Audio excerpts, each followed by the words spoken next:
গত এক বছরে নাটকের ইন্ডাস্ট্রিতে অতিরিক্ত রাজনীতিতে ঢুকে গেছে। এই লাইনে ১৯ বছর ধরে কাজ করি, কখনো শুটিং সেটে আমরা এই চিন্তা করি নাই যে কে কোন দলের রাজনীতির সাথে জড়িত। শুটিংয়ের ভেতর রাজনীতিটা একটু বেশি পরিমাণে ঢুকে গেছে, এই জিনিসটা ভালো লাগছে না। এখন যেটা হয় যে শুটিং সেটে পারলে ঝগড়া শুরু হয়ে যায়, এইটা আমরা আসলে আশা করি না। আমি যদি সিন্ডিকেটই বলি, সিন্ডিকেট ছিল না কবে? যদি বিটিভির আমলে চলে যাই, তখনও সিন্ডিকেট ছিল। অমুক নায়কের সাথে অমুক নায়িকা, অমুকের কাজে অমুক নায়ক থাকবে। অনেক ডিরেক্টর আমাকে প্রচুর নেয়, অনেক ডিরেক্টর আমাকে নেয়ই না। গত 10 বছরে একদিনের জন্য নেয় নাই। আমার কাছে মনে হচ্ছে যে গত এক বছরে নাটকের ইন্ডাস্ট্রিতে অতিরিক্ত রাজনীতিতে ঢুকে গেছে, যেটা আগে আমি দেখি নাই। আমি এই লাইনে ১৯ বছর ধরে কাজ করি, কখনো শুটিং সেটে আমরা এই চিন্তা করি নাই যে কে কোন দলের রাজনীতির সাথে জড়িত। এই চিন্তা আমরা কোনোদিন করি নাই। যে রাজনীতি করবে তার ব্যক্তিগত ব্যাপার, কিন্তু এখন আলাপ হয় অমুক দল করে, তমুক দল করে। মানে শুটিংয়ের ভেতর রাজনীতিটা একটু বেশি পরিমাণে ঢুকে গেছে, এই জিনিসটা ভালো লাগছে না। আমি আসলে ফিল্মের কথা বলতে পারবো না, তবে নাটকের কথা বলি।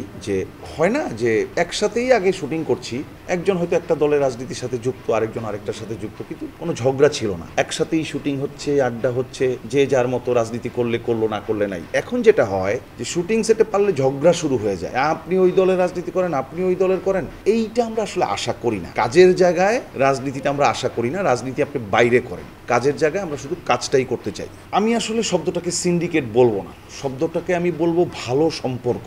আমি যদি সিন্ডিকেটই বলি, সিন্ডিকেট ছিল না কবে? যদি বিটিভির আমলে চলে যাই, তখনও সিন্ডিকেট ছিল। অমুক নায়কের সাথে অমুক নায়িকা, অমুকের কাজে অমুক নায়ক থাকবে, তার সাথে অমুক নায়িকাকে রাখতে হবে। এটা তো বিটিভির সময় সিন্ডিকেট ছিল, এখনো তাই। এটা তো খুব স্বাভাবিক যে একজন ডিরেক্টর যখন আর্টিস্ট নিবে, সে তো চাইবেই যে তার সাথে যাদের ভালো সম্পর্ক তাদেরকে নিবে। তো এটাকে আমি সিন্ডিকেট বলবো না, এটাকে আমি বলবো ভালো সম্পর্ক। অনেক ডিরেক্টর আমাকে প্রচুর নেয়, অনেক ডিরেক্টর আমাকে নেয়ই না। গত 10 বছরে একদিনের জন্য নেয় নাই। তার সাথে আমার অত পরিচয় নাই বা একসাথে আড্ডা হয় না। যার সাথে ভালো সম্পর্ক, ভালো পরিচয়, একসাথে আড্ডা হচ্ছে, সে আমাকে বেশি না। এই কারণে আমাকে নিতে সে কমফোর্ট ফিল করে, কারণ সে জানে আমি কেমন। এইটাকে আমি সিন্ডিকেট বলবো না, এইটাকে আমি ভালো সম্পর্ক বলবো।